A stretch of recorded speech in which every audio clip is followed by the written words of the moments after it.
রাধে রাধে। হে ভক্তবৃন্দ, নাম জপ করতে করতে ঘুমিয়ে পড়া ভুল নাকি পরম প্রাপ্তি?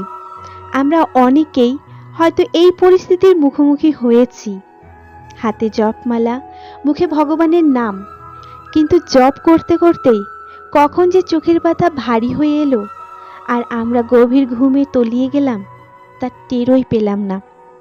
জেগে ওঠার পর মনের ভেতর একটা খটকা লাগে, একটা অপরাধ বোধ দানা বাঁধে। আমি কি কোনো ভুল করলাম? আমার সাধনা কি তবে অপূর্ণ থেকে গেল? ভগবান কি আমার ওপর রুষ্ট হবেন? যদি আপনার মনেও এই প্রশ্নগুলো এসে থাকে, তবে আজ আমরা শাস্ত্র, ভক্তি ও পরমাত্মার পরম ভালোবাসার আলোকেই এক গভীর রহস্যের উন্মোচন করব। এটা কি ভুল? ভগবান কি রেগে যান? একেবারেই নয়। পরমেশ্বর ভগবান কোনো কঠোর বিচারক নন, তিনি হলেন পরম করুণাময় পিতা। সন্তান যখন মায়ের কোলে ঘুমে ঢলে পড়ে, মা কি সন্তানের উপর রেগে যান? ঠিক তেমনই জপ করতে করতে ঘুমিয়ে পড়া কোনো অপরাধ নয়, বরং এটি ভগবানের চরণে সম্পূর্ণ আত্মসমর্পণের একটি লক্ষণ। আসলে নাম জপ করা কেবল মুখের কিছু শব্দের উচ্চারণ নয়, এটি হলো আত্মার সাথে পরমাত্মার এক অদৃশ্য নিবিড় সংযোগ। যখন আপনি পরম ভক্তি ভরে ভগবানের পবিত্র নাম জপ করেন, তখন আপনার মন সমস্ত জাগতিক কোলাহল থেকে মুক্ত হতে শুরু করে। মন শান্ত হয়, চেতনা শুদ্ধ হয় এবং আত্মা এক পরম শান্তি খুঁজে পায়। সাধারণত আমরা যখন ক্লান্ত হয়ে বা দুশ্চিন্তা নিয়ে ঘুমাই, তখন আমাদের অবচেতন মন অস্থির থাকে। কিন্তু জপ করতে করতে ঘুমানোর অর্থ হলো আপনি আপনার জাগ্রত অবস্থার শেষ চিন্তাটি ভগবানকে অর্পণ করে ঘুমাচ্ছেন। শাস্ত্রমতে ঘুমানোর আগের শেষ চিন্তাটি মানুষের চেতনাকে গভীরভাবে প্রভাবিত করে। তাই জপ করতে করতে ঘুমিয়ে পড়লে আপনার স্থূল শরীর হয়তো নিষ্ক্রিয় হয়ে পড়ে, কিন্তু আপনার সূক্ষ্ম চেতনা বা অবচেতন মন ঘুমন্ত অবস্থাতেও সেই ভগবানের নামকেই স্মরণ করতে থাকে। একে এক প্রকার যোগনিদ্রা বা আধ্যাত্মিক বিশ্রামও বলা যেতে পারে। আন্তরিক ভক্তি নিয়ে পরমেশ্বরের নাম যদি একটি বারও উচ্চারণ করা যায়, তবে তা আমাদের জীবনে অনন্ত রূপান্তরের জোয়ার এনে দিতে পারে। শাস্ত্রের বাণী বলে, ঈশ্বরের নাম, বিশেষ করে শ্রীকৃষ্ণের পবিত্র নাম এতটাই শক্তিশালী যে তা কেবল জাগ্রত চেতনাকেই ছুঁয়ে যায় না, অতল অবিচেতন মনকেও আলোড়িত করে। নাম জপ করতে করতে ঘুমিয়ে পড়া কোনো সাধারণ ঘটনা নয়, এটি একটি পরম প্রাপ্তি।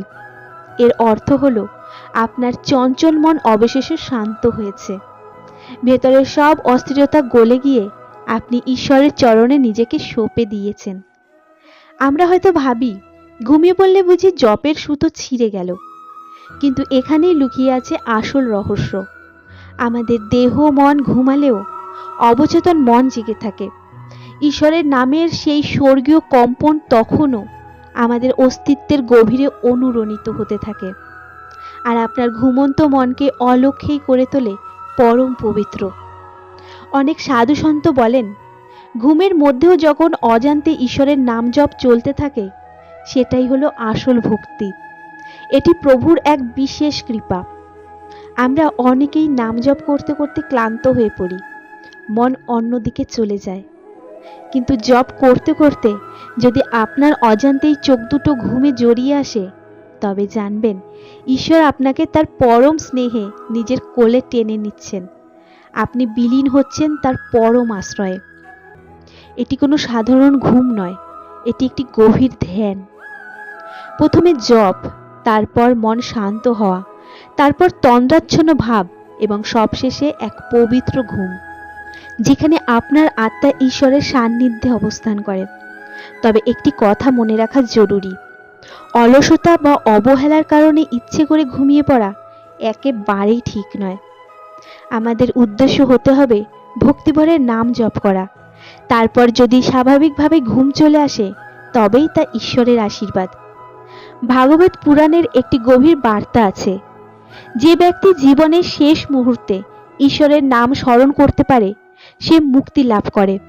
তাহলে ভেবে দেখুন, আপনি যদি প্রতিদিন নাম জপ করতে করতে ঘুমোতে যান, তবে আপনার প্রতিটা রাতই এক একটি পবিত্র সাধনায় পরিণত হয়। তাই পরের বার জপ করতে করতে ঘুমিয়ে পড়লে নিজেকে দোষী ভাববেন না। জানবেন আপনি প্রভুর প্রিয়, তিনি আপনাকে তার আশ্রয়ে আগলে রেখেছেন। একটি সুন্দর সত্য সর্বদা মনে রাখবেন, ঈশ্বরের নাম স্মরণ রেখে যে রাতের শুরু, সেই রাত পরম পবিত্র। যে জীবনে পরমেশ্বরের নাম জড়িয়ে থাকে, সেখানে অন্ধকার কখনো স্থায়ী হতে পারে না। আজ আপনাদের সাথে এমন কিছু আধ্যাত্মিক সত্য ভাগ করে নিই, যা হয়তো আগে কখনো সেভাবে ভেবে দেখেননি। আমরা যখন নাম জপ করতে করতে ঘুমের কোলে ঢলে পড়ি, তার এক অদ্ভুত প্রভাব পড়ে আমাদের অবচেতন মনে, আমাদের স্বপ্নে। খেয়াল করে দেখেছেন, এমন রাতে স্বপ্নগুলো কেমন বদলে যায়।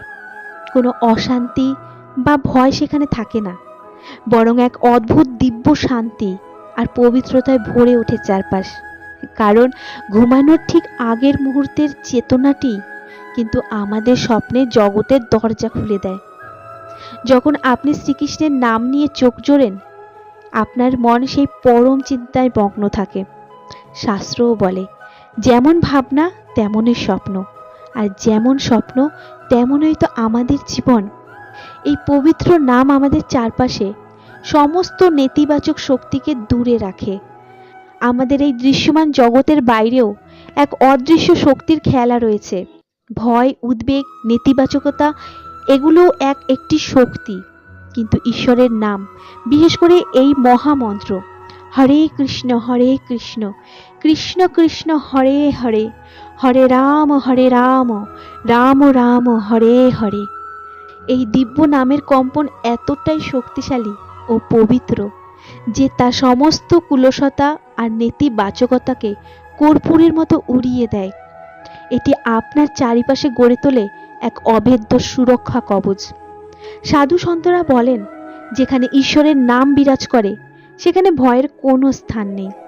এমনকি জীবনের শেষ প্রান্তেও এই অভ্যাসের ফলেই ঈশ্বরের স্মরণ করা সহজ হয়ে যায়। জীবন আর আধ্যাত্মিকতার এক পরম সত্য লুকিয়ে আছে এই ভাবনায়। ভগবদ গীতায় শ্রীকৃষ্ণ স্পষ্ট বলেছেন, মৃত্যুর মুহূর্তে মানুষ যাকে স্মরণ করে তাকেই প্রাপ্ত হয়। তাই মৃত্যুর শেষ মুহূর্তে ভগবানের নাম স্মরণ করার সবচেয়ে সহজ উপায় হলো এটিকে আমাদের প্রত্যহিক অভ্যাসে পরিণত করা। আমরা যদি প্রতি রাতে ঈশ্বরের নাম জপ করতে করতে ঘুমাতে যাই, তবে একসময় এই পবিত্র অভ্যাস আমাদের চেতনার গভীরে মিশে যাবে, যা মুক্তির পথকে সহজ করে তোলে। প্রকৃতপক্ষে নাম জপ কোনো গতানুগতিক কাজ নয়, এটি হৃদয়ের এক নীরব ভাষা। সারা দিন অবর্ণনীয় ক্লান্তি আর দুশ্চিন্তা শেষে যখন আপনি ঈশ্বরের নাম জপ করতে করতে ঘুমিয়ে পড়েন, তখন নিজের ভেতরেই একটা অদ্ভুত শক্তির জন্ম হয়। মন তখন সমস্ত অহংকার ভুলে বলতে শেখে, আমি সব কিছু ঈশ্বরের হাতে ছেড়ে দিলাম। আর এই সম্পূর্ণ সমর্পণই হলো খাঁটি ভক্তি। আধুনিক জীবনের মানসিক চাপ আর উদ্বেগের ভিড়ে যখন মানুষের ঘুম হারিয়ে যায়, তখন এই অভ্যাসটি এক চমৎকার থেরাপির মতো কাজ করে। ঈশ্বরের নাম জপ করতে করতে ঘুমালে মন ধীর ও শান্ত হয়, দূর হয় যাবতীয় দুশ্চিন্তা।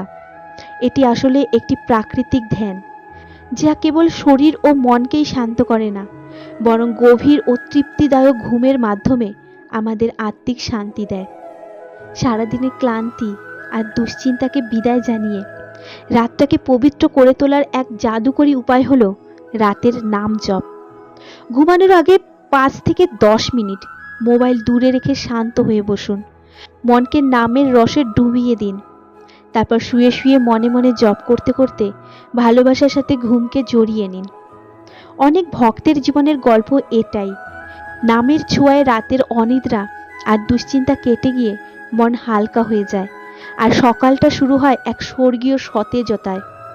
দিনের শেষ চিন্তাটি যদি হয় ঈশ্বরের নাম, তবে ঘুমের ঘোরেও সেই পবিত্র কম্পন আপনার অবচেতন মনে চলতে থাকে। সন্তরা একেই বলে অবচেতন জপ। আপনার চেতন শরীর ঘুমিয়ে পড়লেও অবচেতন মন তখন ঈশ্বরের নামেই মগ্ন থাকে। জীবনের সবটা আমাদের নিয়ন্ত্রণে নেই, কিন্তু ঈশ্বরের নামটুকু তো আছে। যখন আপনি পরমেশ্বরের নাম জপ করতে করতে ঘুমের কোলে ঢলে পড়েন, তখন সেই পবিত্র নাম আপনার অবচেতন মনের গভীরে প্রবেশ করে। জানেন এর ফলে কি হয়? আপনার ভেতরের সমস্ত নেতিবাচক চিন্তা আর অবসাদ ধীরে ধীরে মিলিয়ে যেতে শুরু করে। মন হয়ে ওঠে এক শান্ত, স্নিগ্ধ মহাসমুদ্রের মতো। আর আপনার অজান্তেই হৃদয়ে ভক্তির অঙ্কুরটি এক বিশাল মহিরুহে পরিণত হয়। এমন অবস্থায় আপনি হয়তো স্বপ্নেও সেই পরমেশ্বরের দিব্য উপস্থিতি অনুভব করতে পারেন। বহু ভক্তেরই অভিজ্ঞতা রয়েছে যে নাম জপ করতে করতে ঘুমানোর পর তারা স্বপ্নে প্রভুর দর্শন পেয়েছেন বা কোনো শুভ সংকেত লাভ করেছেন। ভক্তি শাস্ত্র বলে, ক্লান্ত শরীর কিন্তু ব্যাকুল ও আন্তরিক মন নিয়ে কেউ যদি নাম জপ করতে করতে ঘুমিয়ে পড়ে, তবে ভগবান তার সেই ভালোবাসাকে পরম আদরে গ্রহণ করেন। কারণ ঈশ্বর কখনো হিসাব করেন না যে আপনি কতক্ষণ নাম জপ করলেন। তিনি শুধু দেখেন আপনার হৃদয়ের ভাব কতটা সত্য। স্বয়ং ভগবান শ্রীকৃষ্ণ গীতায় বলেছেন, ভক্তি যদি নিষ্কাম ও সত্য হয়, তবে একটি ছোট্ট প্রচেষ্টাও তার কাছে অমূল্য। আসলে ঘুমানোর ঠিক আগের মুহূর্তের চিন্তাটি আমাদের অবচেতন মনে সব সময় গভীর প্রভাব ফেলে। তাই সেই শেষ চিন্তাটি যদি হয় ঈশ্বরের নাম, তবে আপনার পুরো রাতটি এক অবিরাম প্রার্থনায় পরিণত হয়। জপ করতে করতে ঘুমিয়ে পড়া কোনো ব্যর্থতা বা অলসতা নয়। এটি প্রমাণ করে যে আপনার আত্মা ঘুমের ঘোরেও ঈশ্বরের পরম সান্নিধ্যে রয়েছে। আজ রাতে ঘুমানোর আগে একবার এই অলৌকিক অনুভূতির মুখোমুখি হয়ে দেখুন না। মাত্র 2 মিনিটের জন্য চোখ জোড়া বুজে হরে কৃষ্ণ নাম জপ করুন। আপনি নিজেই অনুভব করবেন কিভাবে আপনার ঘুম আর মনের জগৎ এক অদ্ভুত শান্তিতে ভরে যাচ্ছে। হে ভক্তবৃন্দ, জীবন মুক্তি ধারা ইউটিউব চ্যানেলের আজকের এই আধ্যাত্মিক বার্তাটি যদি আপনাদের হৃদয়কে স্পর্শ করে থাকে, তবে পূর্ণ শ্রদ্ধার সাথে কমেন্ট বক্সে জয় শ্রী রাধাকৃষ্ণ লিখতে ভুলবেন না। আজকের মতো ভিডিওটি এখানেই শেষ করছি। সবাই ভালো থাকুন, সুস্থ থাকুন আর ঈশ্বরের কৃপায় আনন্দে থাকুন। পরবর্তী ভিডিওতে আবার দেখা হবে। জয় শ্রীকৃষ্ণ। রাধে রাধে।